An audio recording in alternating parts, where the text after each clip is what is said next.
Air 11 is up live there, giving you a bird's eye view of the beach on Galveston Island.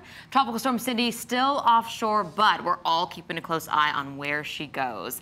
Let's take a look right now at the radar this morning. You can see the majority of that rain is falling to our east. Alabama, Mississippi, and the Louisiana coastline getting soaked overnight. We're watching it closely, as is Cheetah Craft. Good morning, everybody. I'm Lisa Hernandez. And I'm Russ Lewis. Thanks for joining us. All right, some of the heaviest rain, even some flooding, is happening around New Orleans this morning. We're going to take you out to the Crescent City here in just a moment this morning. But first, Cheetah Craft has the latest on the storm track and the timing. Okay, guys, I've zoomed in on our radar so you can see mostly dry across the area. It's east of us into Louisiana, where we're already starting to see showers. Still expecting landfall late this overnight into early tomorrow morning, so about midnight to 2 a.m. And right along the Sabine Pass. The tropical storm warnings in effect for Galveston, Chambers, Liberty, and Harris County, and then that extends all the way across portions of Louisiana, Mississippi, and Alabama. That is areas well to our east throughout Louisiana. Get this, they're expecting anywhere from 9 to 12 inches of rain. Here locally, about 2 to 4 inches of rain with maybe an isolated amount. Well east into Chambers and Liberty County of upwards up to 8. So that's kind of the totals that we're going to be thinking about after 7 o'clock this evening through about 7 p.m. tomorrow evening. So that's our 24-hour window. Notice exactly where it's expected to pass. Tropical Storm Cindy over along the Sabine Pass. So if you have any travel plans today, east of 45, I would rethink that, especially if you're heading into Louisiana. Galveston off of High Island. Now this is a buoy, so this is offshore 50-mile-per-hour gusts. This is from our exclusive WeatherBug network. 35-mile-per-hour gusts in the near the San Luis Resort, and in League City up to about 32. So it's already breezy. Winds are going to continue to gain strength throughout the afternoon and early evening hours. As far as the timing of this, by lunchtime near the island today, afternoon, evening, inland, and then that continues this evening into tomorrow morning for areas north of town. We'll go over the track again and today's forecast Darby coming up in just a few minutes. All right. Thanks a lot, Gina. Okay. All right, we're going to get to Darby momentarily. While the storm has yet to reach us, stand by, Darby.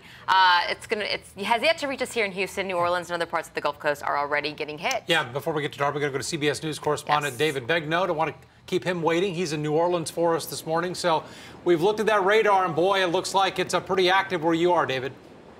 It is. I got to tell you, we got another rain band moving across right now, Russ and Lisa. It's been raining almost consistently, I'd say, for probably the last 24 to 36 hours. We're near Lake Pontchartrain, and the storm surge has caused some flooding. That was expected. This is not going to evolve into a hurricane. This is not going to be a major wind event, but this will be something that could turn into a life-threatening flash flood situation. And that's a situation that could go from your viewing area near Galveston all the way 500 miles, I'd say, eastward toward Apalachicola in the Florida Panhandle.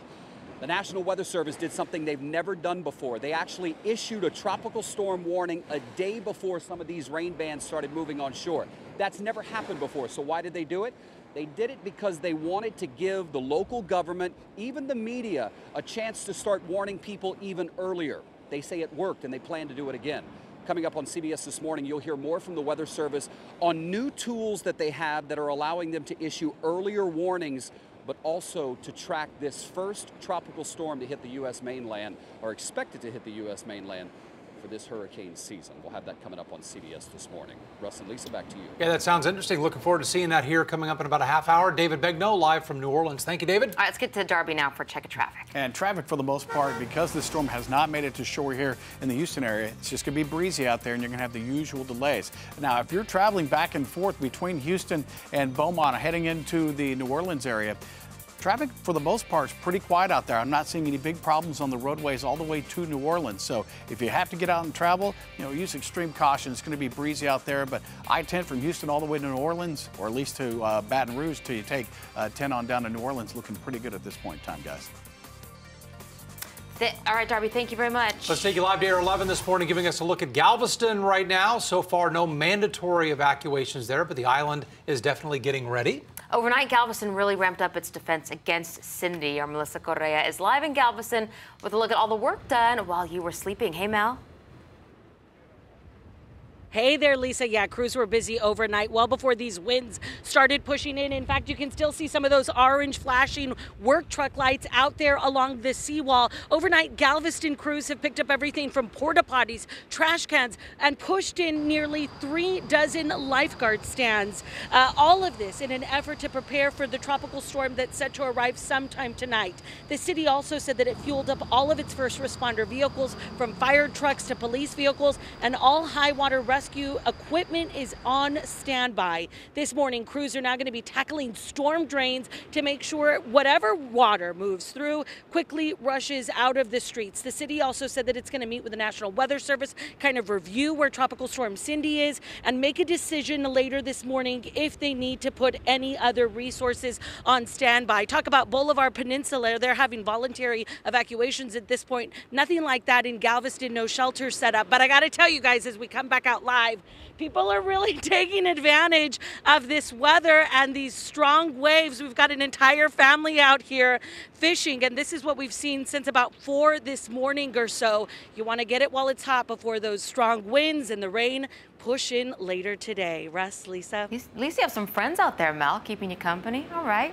Thank you so much for the update this morning. Of course I do. We appreciate it. All right, we know the strong winds of a tropical storm can cause some dangerous waves. Deadly rip currents can roll in even large distances from the storm itself. So what do you do if you get caught in one? Blake Matthews has some tips. Being caught in a rip current is no joke. So what do you do if you find yourself trapped in one? Well, we have some advice from the experts. First, don't fight the current. Relax and float to conserve energy. Lifeguards say staying calm just may save your life. Now here's one that doesn't sound quite right, but it is. Do not try to swim directly to shore.